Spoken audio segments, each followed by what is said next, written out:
যারা সুদ খায়, সুদ যারা খায় তাদের সম্বন্ধে রাসূলুল্লাহ বলেছেন 70টা গুনাহ আছে সুদের, আর সবচাইতে নোংরা যেটা গুনাহ 70টার ভিতরে যেটা হালকা, সেটা হালকাটা কি?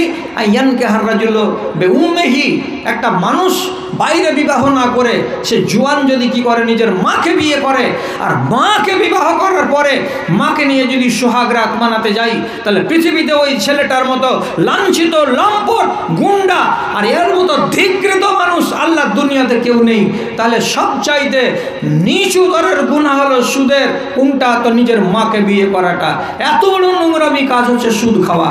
অথচ আপনি তো জানেন ভালো করে যে আমাদের দেশের বন্ধন ব্যাংকে কতটি বেটি ছেলের খাতা খোলা আছে শুধু লোন। আমাদের দেশে অন্যান্য ব্যাংকে, স্টেট ব্যাংকে, এলাহাবাদ ব্যাংকে, আর কোনো ব্যাংকে, আরে ব্যাংক যেটা আপনাকে দিচ্ছে সেটা শুদ্ধ হারাম। আপনি উঠিয়ে কোনো গরিব মিসকিন ফকির দুঃখীকে রাস্তাঘাটে লাগিয়ে দিবেন, ওটা আপনার আলাদা। কিন্তু আপনি হাউস করে যে লোন নিচ্ছেন আর নিয়ে যে ব্যাংকের প্যাটের ভেতরে রোজ রোজ মাসে মাসে মাসে মাসে সুদ হচ্ছেন, আপনার কি দুর্গতিটা হবে আপনি কি ভেবে দেখেছেন কোনো দিন? মায়ের সাথে বেটা যদি ব্যভিচার করে, তো এত নোংরা কাজ যদি হয়, তাহলে সুদ থেকে আমাকে কতটা দূরে থাকা দরকার লাগে, আপনি মানছেন কি? তাহলে এই মানুষগুলো সম্বন্ধে আল্লাহ কি বললেন? যারা ওয়াজ শোনার পরে কান পাট্টা দিয়ে উল্টো দিকে চলে যায় তারা বড় অপরাধী, আর এদের আযাব দিতে আমাকে টাইম লাগে না।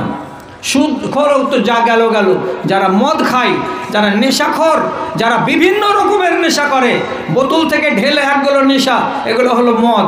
আর একগুলো হলো কি পুরিয়া খুলে দিয়ে আর এক পুরিয়াকে ভেতরে ঢুকে এমনি এমনি করে হিলিয়ে হিলিয়ে হলারে ভরা, এগুলো হলো আর এক রকমের নেশা। একগুলো হলো আগুন লাগিয়ে দিয়ে সিগারেটের মাথায়, বিড়ির মাথায় জ্বালিয়ে তাকে আবার ফুকে ফুকে খাওয়া, এগুলো হলো এক ধরনের নেশা। আর একগুলো মাজনের মতো করে ডানে আর বামে এইরকম করে দাঁতে কষলাম দেওয়া, যাকে গুল বলা হয়, এগুলো হলো আর এক ধরনের নেশা। আর একগুলো নেশা আছে কেমনি করে বয়ম থেকে চিমটি কেটে বের করে পাউডার করে নাকে এইভাবে আর এইভাবে উপর দিকে টানা, এই একটা হলো নেশা। তাহলে কত রকমের নেশা মুসলমানের বাচ্চা করে। তার ভিতরে যেটা সব থেকে মানে আপনাদের ধারণা অনুযায়ী পাক, যেটা সব থেকে মিষ্টি নেশা, সেটা হলো কি নামাজি বাপজি, দাড়িওয়ালা বাপজি, টুপিওয়ালা বাপজি, 60 বছর বাপজির পকেটে দেখবেন পচা প্যাকেট খাইনি, পাইনিও খাচ্ছে আর নমাজে পড়ছে, খাইনিও খাচ্ছে, আর অজুখানাতে গিয়ে মুখ থেকে বের করে অজুও বানাচ্ছে। কত রকমের নেশাতে আমার এই সমাজটা জড়িয়ে আছে। আল্লাহ তাআলা নেশাকে হারাম করেছেন, আপনি জানেন না? জানার পরে যদি খাবেন তাহলে কানপট্টি দিয়ে চলে গেলেন না? আর কানপট্টি দিয়ে যারা চলে যাবে তারা আসামি, আর তাদেরকে আল্লাহ তাআলা আযাব দিতে চাইছেন। কথাটা বিশ্বাস লাগে না? বুঝলেন? নেশা খেলে কী হবে বলি সাহেব? আপনার সম্মান কিয়ামতের দিন করা হবে। কি সম্মান? এই দুনিয়াতে যেগুলো সব দোকানে পাওয়া যায়, কোনোটার নাম পেপসি, কোনোটার নাম 7 আপ, কোনোটার নাম কোকাকোলা, কোনোটার নাম থামস আপ, বিভিন্ন রকমের যে পানীয়গুলো পান করছেন, কিয়ামতের দিন আপনাকে একটা পানীয় দেওয়া হবে। আর এই পানীয়টা কিন্তু ফেরেশতারা হাতে করে ধরে নিয়ে যাবে না। কি করবে?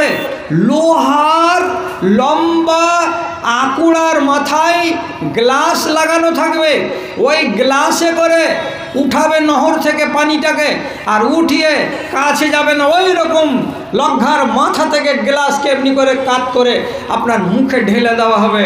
দিয়ে বলবে, ও আল্লাহর মেহমান জাহান্নামী, জাহান্নামে জ্বলছো, পানি খাবা পানি খাবা করছিলে, তোমার মেহমানি করেছে, এই যে পানি নিয়ে আসলাম, দাও দাও দাও দাও দাও, পানি খাই পানি খাই। পানি খাওয়ার জন্য যখন পিপাসিত হয়ে যাবে, এইভাবে তাকে পানি দেওয়া হবে। পানিগুলো কোথা থেকে আসছে? হাদিসে লেখা আছে ইউশরাবু মিন নাহারিল গুতাতে, সেদিন জাহান্নামে একটা নহর প্রবাহিত হবে।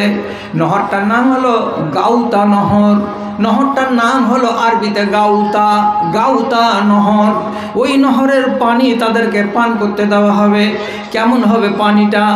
তো কেমন হবে পানিটা এটা জানার আগে এইটাকে জেনে নেন যে জাহান্নামে অন্যান্য লোকেরা যারা জ্বলবে পুড়বে, তারা মাঝে মাঝে আল্লাহর কাছে শিকায়েত করে বলবে, আল্লাহ এই নদীটা দিয়ে যে পানিগুলো বহে বহে চলে যাচ্ছে, এর গন্ধ সহ্য করা যায় না মালিক।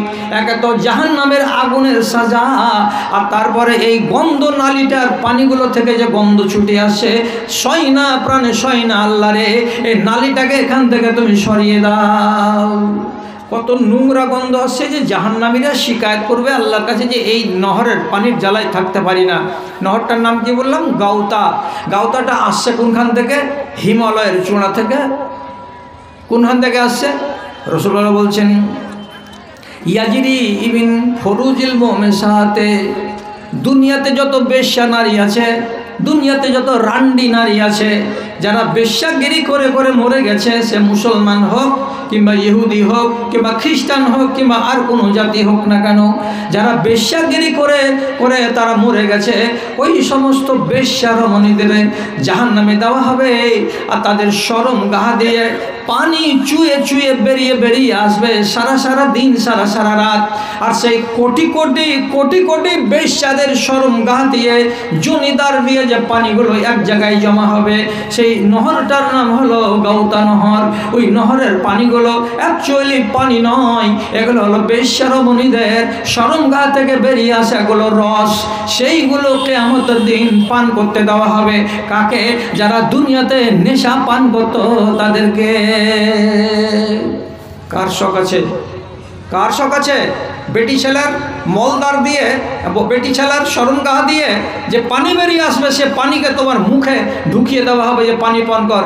কোন বেটি ছেলের মুখ খাওয়ার জন্য রাজি আছে আমার জাত ভাই? যে হ্যাঁ আমি রাজি আছি, অতএব যদি তুমি রাজি থাকো তাহলে ঠাঠিয়ে যাও, বোতলকে বোতল পাল্টিয়ে যাও আর উল্টিয়ে যাও, তোমাকে কেউ নিষেধ করতে পারবে না। আমি কোন কথা, আমার চাইতে 14 ফিট লম্বা আরও উঁচা যদি মৌলবি আসে, আপনাকে কাবু করতে পারবে না। ওয়াজও শুনছেন, জুমার দিন নমাজও পড়ছেন, আর জুমার মসজিদ থেকে নতুন নতুন চাপ্পালকে চুরি করছেন। ও মজের মজলিসে বসে মোবাইল হারিয়ে যাচ্ছে, তো পটাং করে সুইচটাকে অফ করে দিচ্ছেন যাতে আর মোবাইলটাকে ঘুরিয়ে দিতে না হয়। তাহলে একসাথে সাথে দিন আর বদ্দিন দুটোই চলছে আপনার। আপনি একদিকে ইমানদার আর একদিকে একই সাথে আপনি বেঈমান। এইরকম করে যদি আপনি চলেন তো এগুলো ইমান আপনাকে নাজাত দিতে পারবে?